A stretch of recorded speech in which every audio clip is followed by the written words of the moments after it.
get started. Hello folks, thanks for being the stayers for the summit and not taking the opportunity to leave early and find your way back to your comfortable homes.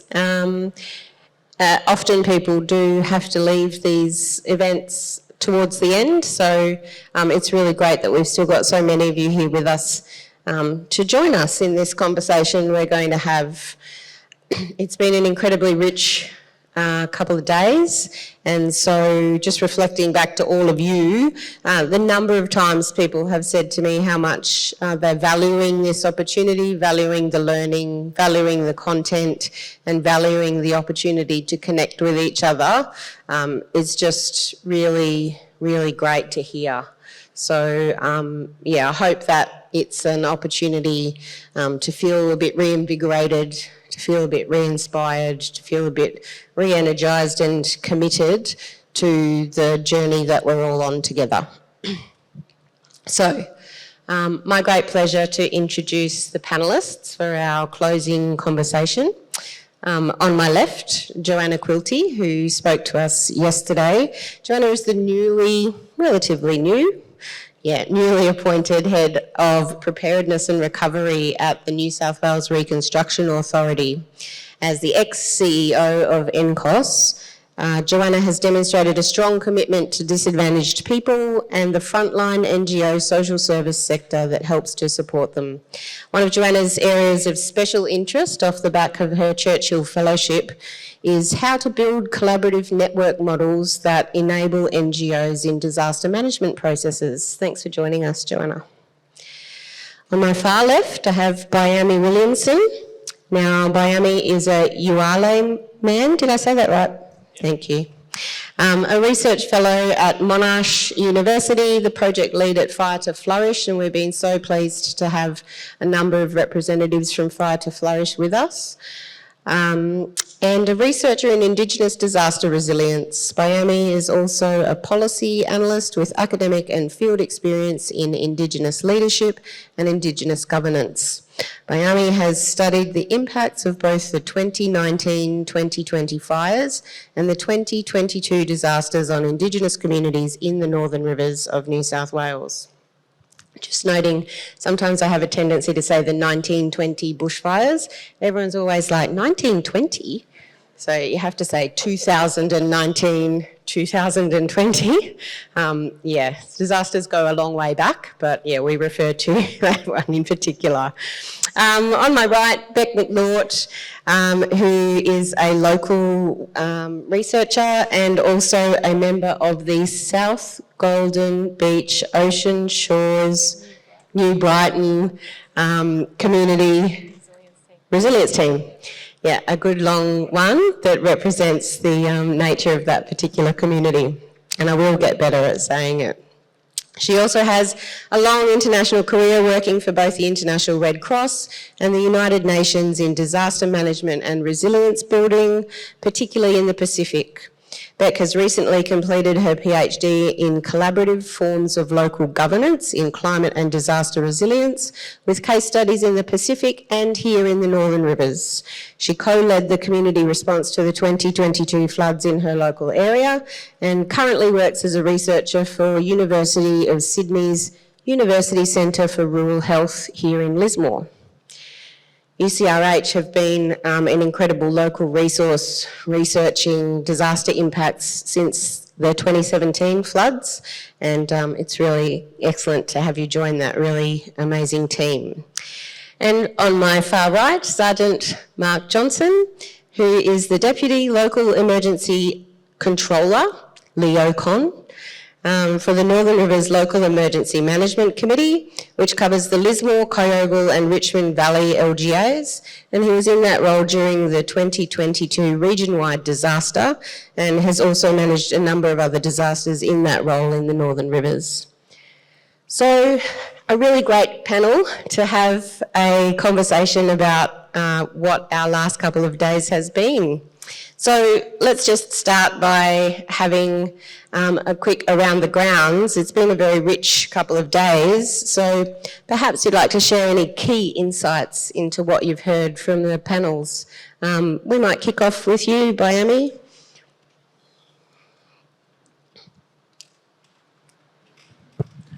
Thank you, Ellie. I guess some of the key insights for me from the last few days, first of all, just how wonderful the event has been and how wonderful it has been to meet many of you people and to have conversations and, refresh networks and whatnot. It's always really, it's a wonderful way to fill your cup, and we need these events and these coming together to share ideas and to, keep your relationships fresh.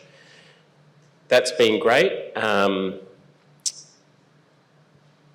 of the key learnings, I'm always struck at, I'm struck here, and it's increasingly so at these events, that how the resilience sector has changed already so much.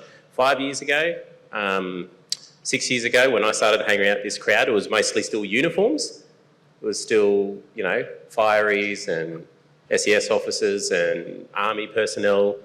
And it's wonderful to see Mark on the panel here as the uniform, but the whole sector's really changed with it's much more focused on communities. It's much more focused on working with people. It's really intersectional, and that's to be warmly welcomed, and we should continue that momentum. So that's just been wonderful to be around and acknowledging the progress that has been made in a relatively short period, so much so that we could probably do with some more people in uniform at these events, which is kind of weird to say, but it's true. Talking about emergency management structures and agencies that have a huge impact. So I think it would be nice to make sure that they're kind of more included at future events, support poor people. And then I guess the only other thing is just the commonalities in our struggles. Funding that doesn't work, granting. In the last session, identified the challenges still of grants funded on 2-year funding cycles, when recovery kind of is just, for many people, just starting to occur 2 years later. We share so much in common in the work that we do, and I think it's incumbent upon all of us to, to start to really think about the solutions and how we can, as a community of practitioners, and with wonderful allies like Joanna in the Reconstruction Authority, we've got direct line of communication with the people in government and funders. How are we using that to change things so that, the whole spectrum can change in a way that we know will achieve better results? Thanks very much. We might just go round the grounds. Joanna, reflections? Thank you, Ellie. I guess for me, being in government now for about 4 months and having been in the non-government sector for 10 years before that, it has been a shock to the system, and I am slowly coming to terms with it and getting my head around it and seeing a pathway forward. So being able to come here today has been just hugely important and beneficial for me, really being able to immerse myself back in the sector and, the people that make up the sector, and even just being up here, I think, in the Northern Rivers, you can kind of feel the energy and you can still feel the impacts and you can see them. So I think the opportunity to come here and to engage with everyone and to, I guess a really grounding experience and a really important one for me at this point in my journey. And I guess also the message has come through loud and clear, and I knew it anyway, but really, really good to hear it so strongly. We absolutely do need to find new ways of working, and we need the systems change to support that. Disasters are not once in a lifetime events. They're going to be happening with a greater frequency. And so we've just got to actually step up to that and really change the way that we deal with them, the way we prepare, respond and recover. And I guess the other thing that's really stood out for me is, that's a hard task, and I do reflect on those places I visited in New Zealand and the United States where everything happens at a more municipal or county level. So it is local government that's running, police and emergency services and community services and, you know, everything, and it is much easier to get that coordination. It's much closer to the ground. But then I remind myself that I also saw huge problems happening over there, so no system is perfect and there is no reason why we can't do better and improve on things here. And for me, the good news coming out of the last 2 days is that it's happening. People on the ground are working differently and they're just getting on with the job and they're rising to the challenge. So many examples of different sectors, very cross-sectorial, just taking the bull by the horns and getting out there and really forcing change. And we just need to make sure that that somehow filters up and affects those systems at the broadest level. So yeah, really, I've just, really appreciated being here. Great, thanks Joanna. We do appreciate having you in that role, and we accept that it's very new. So we've got you if you need any input from any of us to help advocate for that change. We're here for you. Beck. Hello. Yeah, thanks, Ellie. And I think I just want to reiterate what Joanna's just been saying about, you know, these are really large disasters that we are experiencing as a nation and as communities, and it is forcing shifts in the way that we work. We have to work differently in order to step up to that challenge. And I just think there was such power this week in coming together and sharing, you know, this innovation that's occurring on the ground, and, you know, to hear Living Lab, you know, bringing together community perspectives with, you know, all of these experts, and Nimbin creating this amazing disaster preparedness plan and working with different emergency services. And, you know, I could go on and on and on, but I think it's just so powerful, this, you know, coming together at this point. I think it's a really important moment to come together. We were all just so in the trenches the last couple of years. And so, you know, kudos to all of the organisers for pulling this together at this moment, because I think the momentum's there, and it's a sort of really good moment to take stock and go, okay, what's next? And how do we move from this sort of reactive mode to a proactive mode? And what does that look like going forward? How do we organise ourselves as community groups, as different types of actors working together? And I think there's really important conversations to be had on an ongoing basis about that. And I think Michelle put so eloquently this morning, she said, if we continue to work in silos, we will not solve the problem. And so working through some of the difficulties in collaborating, it's not easy. It's a paradox, right? You've got to collaborate to get the job done, but you've also got to work through some difficulties and some challenges. But, you know, as the Sprung Group stressed, don't be scared of each other. You know, let's talk it through. Let's sit down and talk it through. And how can we use our collective advantage, the different knowledges, the different experiences, the different networks and geographic scopes to actually make impact at scale and see change at scale? I think that's a big take home for me. Great, thanks. And Mark, lucky last. Mark was in one of the hottest seats of the summit yesterday, and we're really grateful that you're here having this conversation with us. So any reflections from you? Well, how do I follow up on those fantastic responses? If you would have asked me firstly 2 years ago, would I be sitting here with resilient Lismore at an amazing event such as this, I would have probably laughed at you and walked out the door, as Ellie will attest. We had a few conversations. I'm amazed at the commitment by the local communities, individuals, organisations across the board on the Northern Rivers for the last 2 years. It's a personal goal of mine outside to continue the work that we do from a LEMC point of view with the communities. A number of things I think that I've taken definitely away from this, and I've heard it over and over again from many people. Network. community and communication, I think, are the three biggest things that we need to remember, our strengths that we've got in the community. But secondly, we've had these multiple researching done. We know the results. We know what we can do better. Let's have some accountability and make that go into action. What are we going to do for our communities to make it better? And how are we going to do that?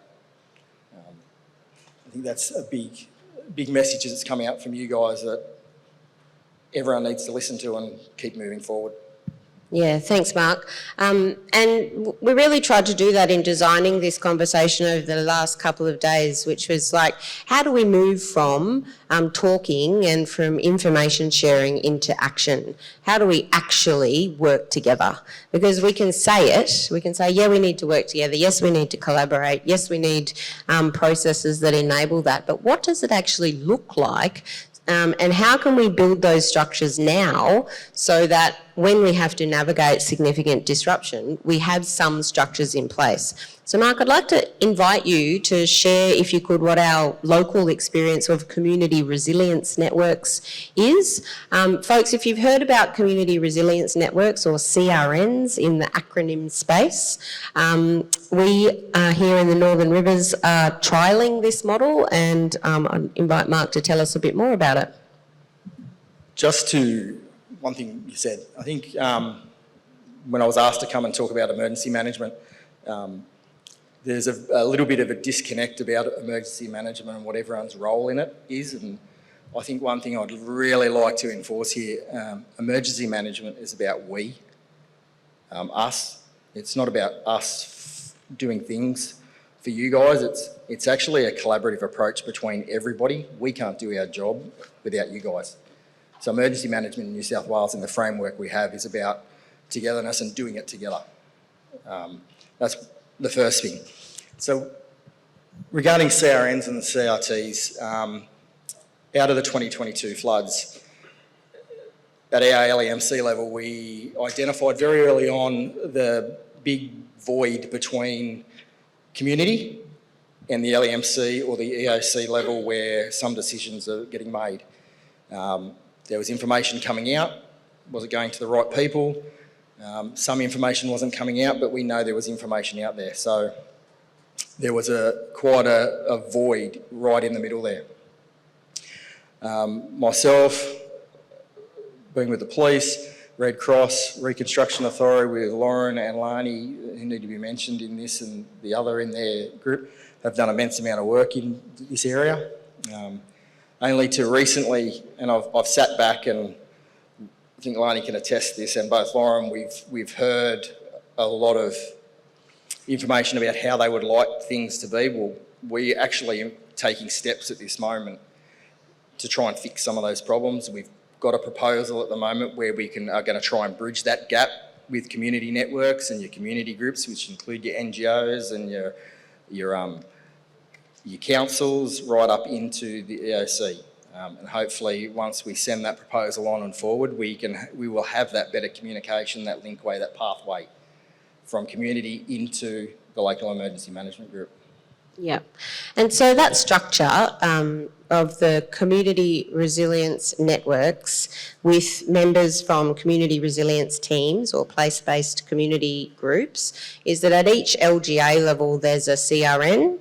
In our local one there's 3 LGAs represented. So at the moment what Mark and Lani have been working on is a regional or a district level CRN, and that CRN will then have a voice into the LEMC.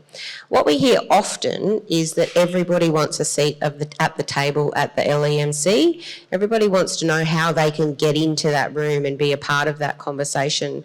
But what's really clear is that it's legislated. It's not actually possible for everyone to be in the room. The room just isn't big enough.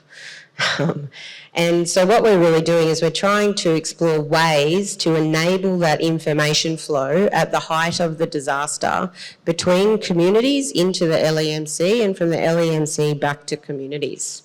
So there's a couple of different models. It's also important for us in the Northern Rivers to recognise that, yeah, this is new.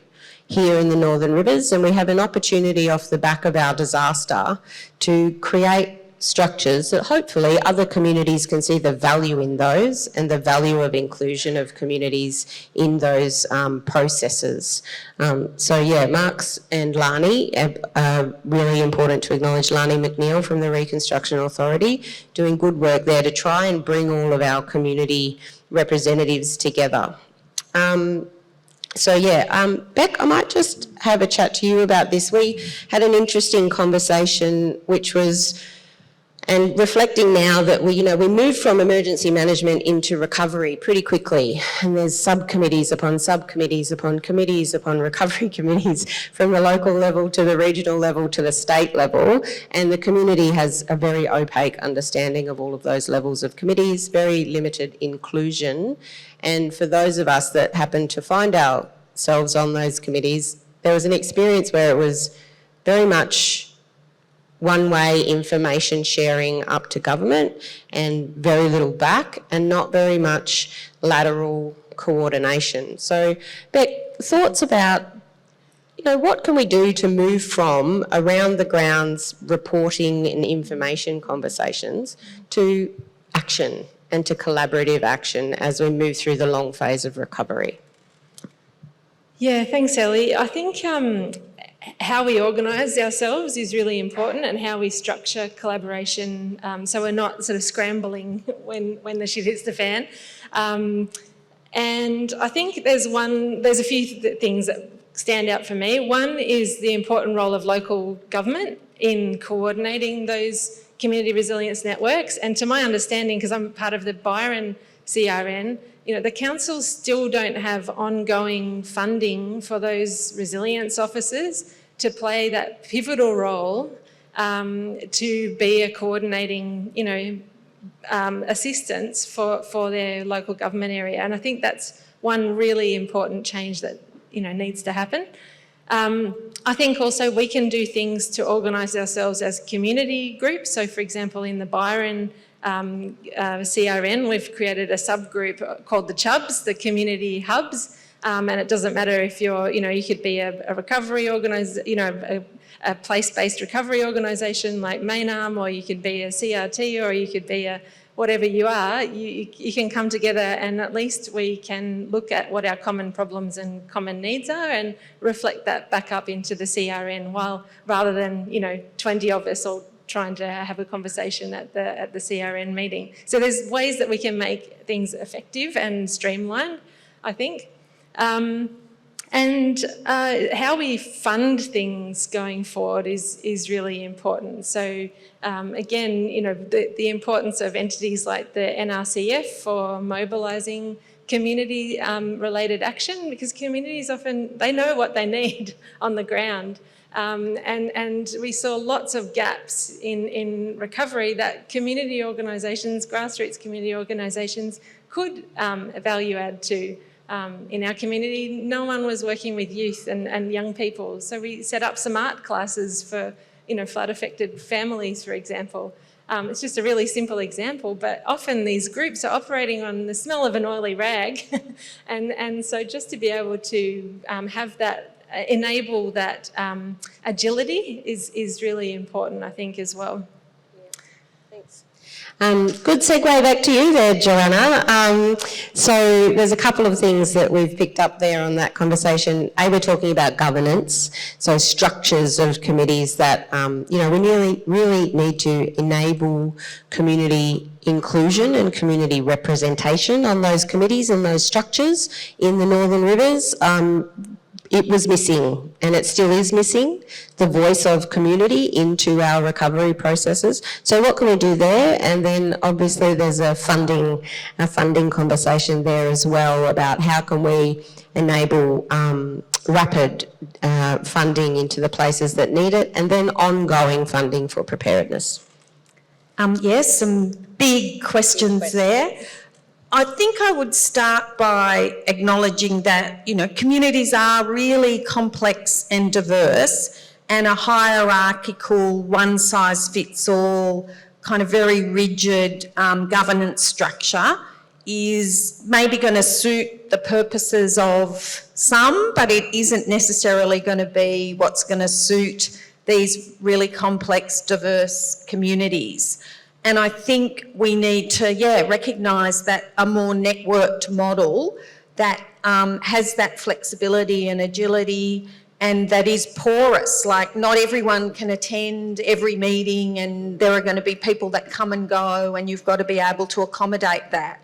But it is about then having the key representative or focal point that can feed into whatever the other structure is. But regardless of the structures and processes that we put in place, fundamentally it has to be about trust and respect, and having that as your starting point, that if you don't have that in place, it doesn't matter what your structure or process is, you're not going to be treating the other as equal, and you're not going to be open to that two-way exchange of information. So I get that we need to be doing it differently, that the one-size-fits-all top-down model isn't going to capture all of what's going on, and we've got to find other ways and means. And I did see some examples of that more networked collaborative model, but it in itself still had problems and still was creating a lot of work for people that already had really busy day jobs that they were having to take on top of what they were doing. And I guess that speaks to the question of funding and the fact that we've got a sector that it's, I'm not saying anything new to say that it's overstretched in the good times. So how on earth can it possibly take on more when disaster strikes? And yet it does. But how do we ensure that that is sustainable? And there is recognition across all levels of government that the funding structure for disaster management is out of date and needs to be reconsidered, that it is very much linked to a particular disaster. It's very time limited, generally funding of 2 years. And I think, as we know, more disasters, more frequently recovery taking a long time, that funding model is no longer fit for purpose. So the federal government, NEMA, is doing a review. We are certainly putting forward strongly that we need a very different approach, and we are hopeful that we will see some changes there that will really help. And I think over and above the disaster funding, we actually need a whole of government approach, that it isn't just the Reconstruction Authority that has a responsibility here. We're not the education specialists, we're not the housing solutions specialists, but other parts of government are. So bringing them to the table, making sure that that evidence base that's showing, that's clearly articulating what's going on for kids in the education system. How has this disaster impacted what was already a shortage of affordable housing? How do we work collaboratively across government and then with those on the ground in the non-government sector and in communities generally to get a better, more responsive system? Yeah. And short term, we need to sort out recovery support services and community recovery officers, because I do get that it's crunch time, people are leaving the system, they need other jobs, they need certainty, and we are working hard to sort that out. Thanks, Joanna. That's a very pertinent question for our audience. We've heard it a number of times in a number of conversations over the last couple of days. So thanks for acknowledging that we are at that cliff, at that precipice for lots of our RSS services. Now, I feel like I'm opening up a huge can of worms here going to you, Bayami, but I'm going to do it anyway. So off the back of Joanna's conversations and also reflecting on our experience, you know, we here in the Northern Rivers navigated a transition from Resilience New South Wales to NRRC to the Reconstruction Authority. We had a federal election and a state election in the middle of the last 2 years. It's like we've had the perfect storm of bureaucracy. I was at one phase calling it the shuffling deck chairs on the Titanic. Like, it just felt like, in terms of the bureaucracy shifting and changing, that we didn't have a clear a way to engage with government, and that the parameters were constantly shifting. We've also seen a recent emergence of NEMA, National Emergency Management Agency, and whilst they're full of incredibly good people doing incredibly good work, we are on the climate frontiers, and so, you know, how do we navigate this complexity and our engagement with government? Thank you. I feel like Indigenous communities, this is just our life. Yeah, thanks for that, yeah. In dealing with changing governments at state levels, at the Commonwealth level, bureaucracies being established, bureaucracies being abolished, responsibilities for our communities and our programs being mainstreamed, for them being centralised in other departments, and then an own department. Like, it's just a fucking nightmare. Like, excuse me, but it is. But we've been putting up with it for so long, we kind of expect that dysfunction, and through the dysfunction find ways and find community governance models and structures that are fit for purpose for our own communities, and then they are entrusted to kind of deal with that interface and go. And we've become quite good at it, but that's good not because we wanted to, but out of necessity, right? It is clear that, even considering the recent history, in 2019-20, those fires were just, the continental scale of them took everyone back. I feel like they took everyone by surprise, but we kind of weren't really surprised. We were expecting something like that for some time, and then it happened. It was worse than we ever thought it could be. But you know who was least prepared? Governments. In New South Wales, you have Resilience New South Wales formed straight after. You had BRV form in Victoria. You had NRA and the National Resilience and Recovery Agency federally. And then they already had like EMA, and then they formed and then unformed. The Resilience New South Wales got kind of squashed, and then now we've got the Reconstruction Authority. Communities. And then obviously in all of that mess, the floods here happened in 2022. So our communities, and this community and this region in particular, were really let down and disadvantaged by governments who were not prepared. And you've had to navigate the disaster and also like the bureaucratic bungling of governments who have no foresight and didn't want to prepare and couldn't see it coming. Well, I think didn't want to see it coming and chose not to do anything about it. But I guess the end result is we do have a resilience, bureaucracy that exists in this country now, in this state. And I guess the question is, what are we doing working with that bureaucracy to make sure that when the inevitable disasters hit tomorrow, it's actually well geared and well oiled to do what it needs to do. And it doesn't need to do everything. And I think there needs to be good, honest, robust conversations around what is the role of the Reconstruction Authority, what is the role of the National Emergency Management Agency, what is the role of local government, what is the role of local community organisations. Because I feel like we still kind of haven't sorted that out in a holistic sense. Is NEMA simply a funding body that just hands out grants? Who do they hand them out to? Do they fund community? Do they fund state agencies? And then the Reconstruction Authority, what's their relationship, in the recovery phase, like more broadly?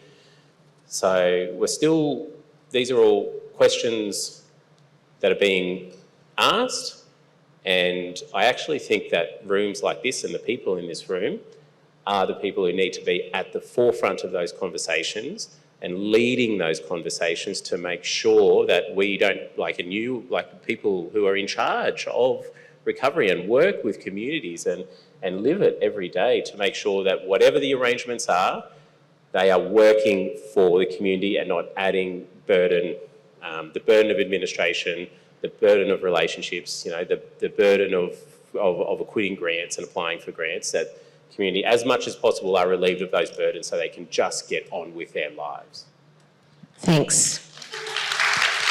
And just acknowledging, Joanna nodding along there, and I will acknowledge all of our friends in government that are with us today, and I really clearly and acutely see the challenges that government have in responding to our needs and our desires. That doesn't mean they should absolutely put everything that they've got into doing it. They have big resources, but yeah, just acknowledge that work that is ahead of us, and we've got real time pressure.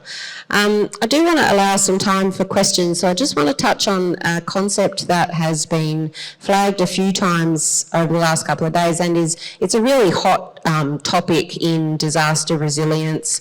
Lots of the people, we're talking about this concept of social capital. So have you heard the concept social capital over the last couple of days?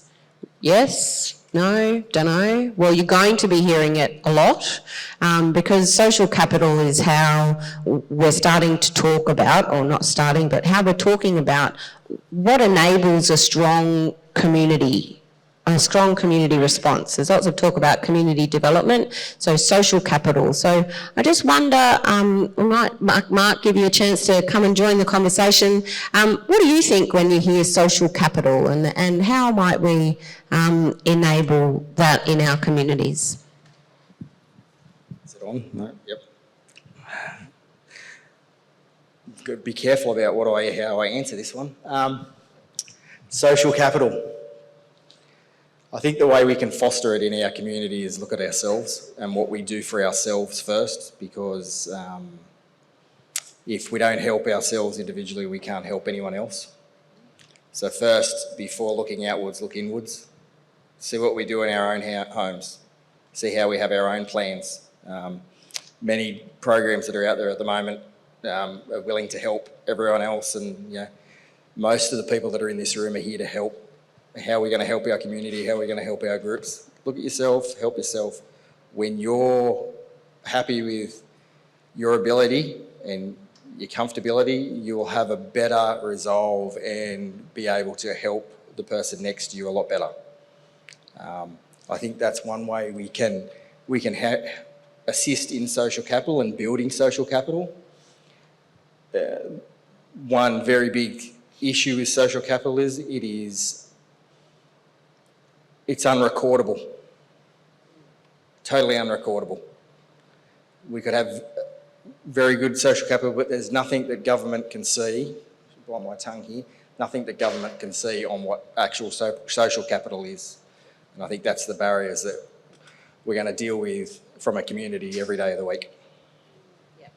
Absolutely. Really good segue. Because, it's being talked about, but how do we measure it? How do we touch it? What is it?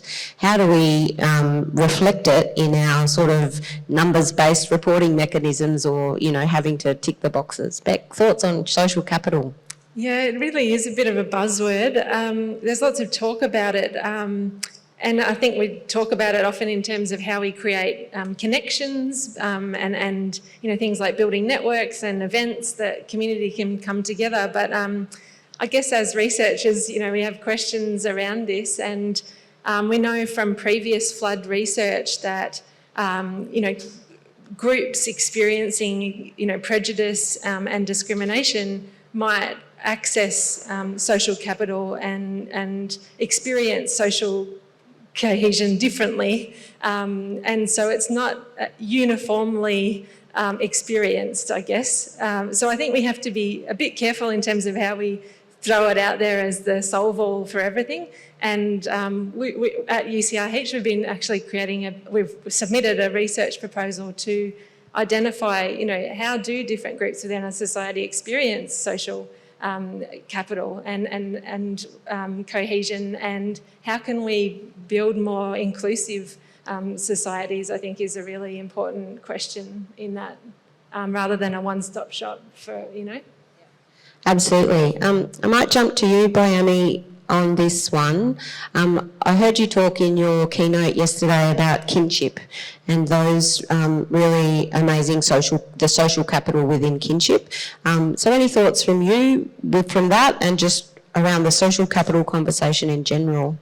Yeah, sure. I think social capitals is a bit of a buzzword. It's a bit of a buzz term, and just boil it down to the basics. This real simple basics: family and friends are like the ultimate form of social capital, where you've a community where you've got strong families, integrated families, that are close, and a strong network of friends. You've got the basics of it, and the strongest foundation.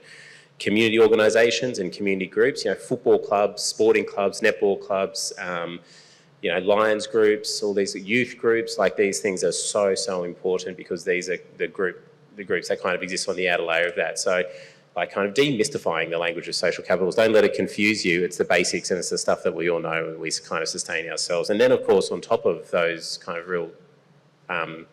really highly local, highly individual interactions and relationships, you've got agencies as well, state agencies and state governments, and really their role is to come around, wrap around those inner circles and try to support them and enable them, and don't interfere with them and distract them, but just create a supportive and enabling environment. The only thing that that I feel is missing from the discourse of social capitals is the role of country. All of us, and especially people who grow up in in regional areas like this, the country is just a part of everything that you do. It's in you every day. And so when the country is hurting and it's devastated and it's demoralised and it's regenerating, it has a really big impact on us as individuals. You don't need to be an Indigenous person to be really upset when the country gets damaged. It's kind of this deeply human thing. Of course, Indigenous peoples feel it more acutely and in ways that are different because of the, millennia of ancestors that have walked in here and inhabited the place and helped create these landscapes. But they're called. That's a social capital, but it's such an important dimension. Country is just so important, and it needs to be a central cog in how we understand what we require when in the aftermath of something occurring, and also a pathway to promote regeneration and healing, both for the land and for communities as well. But yeah, I'd just say social capital's active relationships. Brilliant, thank you. Joanna, some thoughts on social capital and social cohesion? Yes, as everyone has acknowledged, it is something that's gaining a lot of currency at the moment, and I'm actually quite excited and encouraged by that it is being recognised, it's being discussed in lots of different forums, it's being talked about at the highest of levels. And for me, it really is just another way of talking about community development and what the end result that we're aiming for with community development is. And it wasn't so long ago that community development was a dirty word. It was seen as outdated, it was seen as too warm and fuzzy, not able to be measured. And what we're seeing with the notion of social capital is this sense that you can measure it, that you can see the impacts from it, that you can quantify the benefits. And while you can debate how you define it and how you measure it and what those benefits are, I think it's heartening that people like Daniel Aldrich are showing us that that can be done. I guess I do believe it works best when there is an organic, evolving sense to it, and that yes, programs and services and funding can support and enable, but it isn't a one-size-fits-all. It does have to have that contextualised, place-based element to it, and I do worry that in our enthusiasm to embrace it again, we're going to kind of crush that organic sense to it, and I hope we don't do that. I guess that's kind of why I wanted to bring it into the conversation, right? Because Yeah, like for us, from our perspective and our experience as Resilient Lismore and previously Lismore Helping Hands, in our response, it was community networks and community relationships and our trust-based relationships with each other that got us through. And yeah, I kind of worry that by over-analysing and over-exploring and over, shining too much of a spotlight on it, that maybe we'll somehow risk the magic that it is. Yeah, so anyway, sometimes I go on a little bit off tangent, but so that's probably a good moment to go to some questions. We have about 10 minutes or so if anybody would like to ask questions of any of the good people on the panel, or even offer some of your own reflections on the conversation we've been having and your key takeaways. Thanks, Sean. Thank you, and well, really thank you, Ellie, and everyone Resilient Lismore and all the partners for putting this together. It's been fantastic todays. It felt like, wow, so many good people who want to have the same conversations. So really massive respect, thank you. And now my question is for Joanna and Mark. Joanna, I was so pleased when you got the job. So yes, an insider, got in, no? Beyond, what we are all trying to do here in the Northern Rivers, the wider New South Wales, given what has happened to us, I'm wondering, is there someone, the Reconstruction Authority, at the police force, looking 15, 20 years ahead, planning on what is going to happen to us in 2030, 2040, 2050, and already establishing ways, learning on what you're doing and in parallel to what we're doing to be ready for that? Thank you. And I think I would say that that's what our state disaster mitigation plan is all about, that it really is looking forward to the impacts of climate change and population growth, the risks that we're currently experiencing, how they're going to grow and change, and what that is going to mean for communities, and then the suite of options and actions that we need to be thinking about and putting in place now. So it is trying to empower councils and communities and governments to come together and to really start thinking about those solutions. And the next step is the disaster adaptation planning, which happens at a regional and local level, to do that more detailed work about, okay, what are we going to be experiencing in 10, 20 and 30 years' time? What are the options available to us? And where do we think collectively our efforts should be focused? We can't do everything. We've got to decide, what are our priorities? And that's what we're hoping to commence, and we're definitely at the start of the journey. Just putting out a state disaster mitigation plan doesn't change the world or do anything in and of itself, but I think a really important starting point, important signal that this is what we need to be thinking about and where we need to be heading. And it is quite groundbreaking, like other states haven't yet done it, so I think we're ahead of the game. In that sense, we've now just got to really put that into action. Great, thanks. Mark, did you have anything you want to add to that?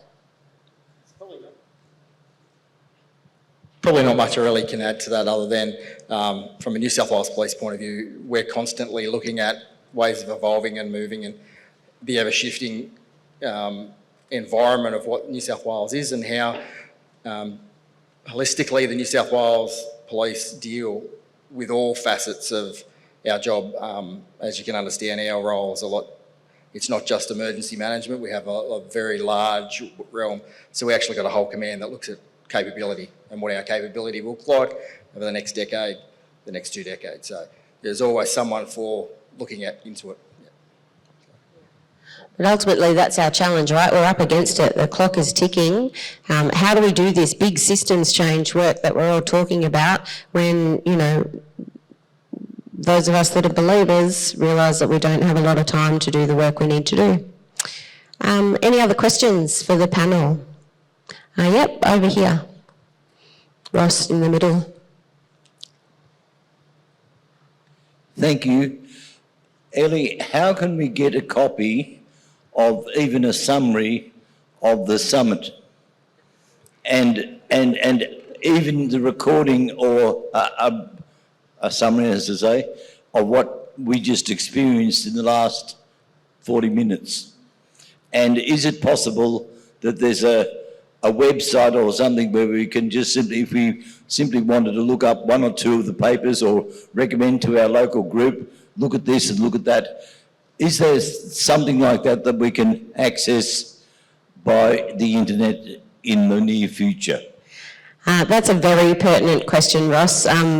We worked very hard to pull this summit together, and probably one of the things we could have got over the line but we didn't quite have the capacity to was to record every session so that it was publicly available. That said, most of the sessions that we have heard from are based on existing research, existing programs, existing projects, and we will provide you with a collated list that sort of points you to each of those resources and conversations that we've had. We'll also make sure that we share that list that Dr. Kate Brady provided at the very start of our conversations with all of the relevant research. And I guess just another moment to reiterate that message I gave after her presentation, which is, you know, we are all in very busy work here in the Northern Rivers. Even though 2 years on, we are sort of finding a space to maybe, some of us, take a breath. So let's always make sure we remember the quadrant of work, and that we often get stuck in urgent, important work, and we don't take time to do not urgent, important work. And when we're veering towards burnout, we spend a lot of time in not important, not urgent work. Right? So I personally think about that a lot and try to shift some of my time into the not urgent but super important. And I think the research and the learning and the understanding the context, taking some time to read these policies and plans and procedures is one of those things that we can all do collectively to become more disaster literate. Yep, Mark's got a comment and then we'll go up to Nat. Just regarding where you can find a lot of these plans and policies, a lot of the stuff that we talk through with emergency management for all your groups are readily available on the New South Wales Police, New South Wales website. If you look up Emergency Management New South Wales, it'll take you straight to a site on the website that has the state M-Plan, Emergency Management Plan. It has the new recovery plan that is up. It also has many of our sub-plans that we deal with on a day-to-day basis, and that will give you an inside working knowledge of how emergency management works and what we're governed by, and it gives a lot of answers to some of the questions that you're actually asking here today. Yeah. Yes, Jenny would like the microphone. I think she's going to try and hustle us. Oh, Nat needs a mic. Oh, you've got one, have you, Nat? Yeah. Oh, well, Jenny's going to add something to that. Excellent. Quite a few people have asked us that very question.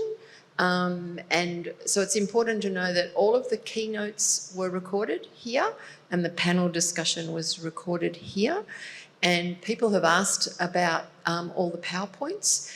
And so the presenters, so we've had 28 sessions here. 4 of them are recorded. The other 24, we're going to ask the presenters if they would mind sharing their PowerPoints with us, and we will figure out a way of, whoever says yes, of putting them on our Disaster Ready Together website, which on our webpage, which you will find inside Resilient Lismore's website, and it might just take us a little while to do that, but that's probably our next project. Thanks, Jenny. That's a good moment where sometimes I say in Resilient Lismore, don't ask me because I don't know how to drive. So yes, it's been recorded. The team are amazing and they've got a way for you to capture and share from the learnings. Nat. Okay, so this is probably too big a question to answer right now, but I just want to throw it out there specifically to Miami. So in our community, we've had this ongoing wicked problem of the categorisation of country as an asset for the purpose of, for example, firefighting, whatever. So we've got Gondwana refuge species in our surrounding forest. We've got a rare tree, the nightcap oak, which is rarer than the Wollombi pine. There's only a few trees left standing. It's a very ancient tree, has incredible significance. We've been trying to figure out how to get these categorised as assets so that when a fire breaks out, there is as equal as value placed on protecting country as there is on protecting someone's house. And I know this is a big thing for a lot of people because they think, well, you know, my house is more important than the forest. But there's some of us who actually think the forest is more important than our house. And we can't get these things categorised as assets. So we saw it with the Nightcap Forest fire. It wasn't until the towers were threatened, the communications towers, that we got any support come in because that was an asset. And meanwhile, we've been watching forests that hadn't burned for 10,000 years burning. But it wasn't important enough to protect because it wasn't someone's house. We need some big action here to get country itself recognised as an asset. Yeah. I'm so glad that you have asked that. It's not too big a question and it's really important. So there was some research released even just in the last fortnight that did, like, it surveyed however many kind of community members, asked them about their priorities in emergency management, and infrastructure and houses was down the list to, like, life was kind of up the top, right? And then after that was actually the environmental assets, you know, species, you know, rainforests and things like that. So, and that wasn't an Indigenous specific study either. That's like a mainstream study aimed at like other people. So I can find the details for that and pass it to you. But like there is emerging literature that's pointing to this, that to really understand communities' priorities and values in these disasters. From an Indigenous perspective, this is something that we're actually really interested in and we're advocating for in various ways.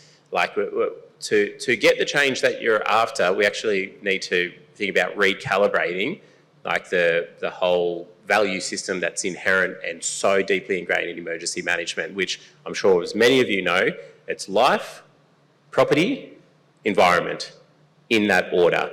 When emergency management rooms and you know, are stood up, that's their priority, that's their mandate, and it's through everything. It's the doctrine in emergency management. Life, property, environment, which seems completely ridiculous from an Indigenous perspective when everything exists within the environment. You know, life and property exists within, like, it's called country. It's, you know, so it's kind of, if you get the management of country and the preservation of country and the care for country right at a higher level, well then life and property will be insulated, will be safer within that. So one of our missions is to challenge and change how we understand it, to recalibrate the priorities and the values in emergency management. It's a long and arduous road, and we're just starting it, but that wonderful contribution. Thank you for asking. Thanks. Unfortunately, folks, hopefully you don't have any burning questions because we do need to wrap it up. But we have been really thinking about trying to shift from talk into action over the last 2 days. So just a final whip through our panels. What's a key action that you're taking into 2024 in light of the conversations we've been having? Mark, you can start.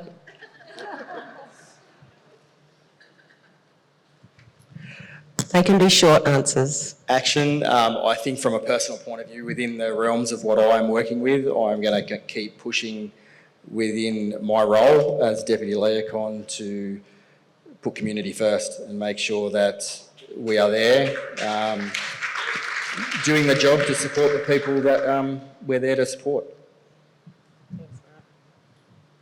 In terms of action and the way we work, I see a couple of opportunities. One is, for example, community-based hubs and organisations to collectively look at what their common needs are and be able to work together to attract resources to address those. So I'm thinking, you know, imagine if across the region, we identified that there was a need to improve our databases or, processes, and we could collectively reach out to the Australian business volunteers and say, okay, well, can you come for a month and you can help 12 of our different hubs to strengthen their processes.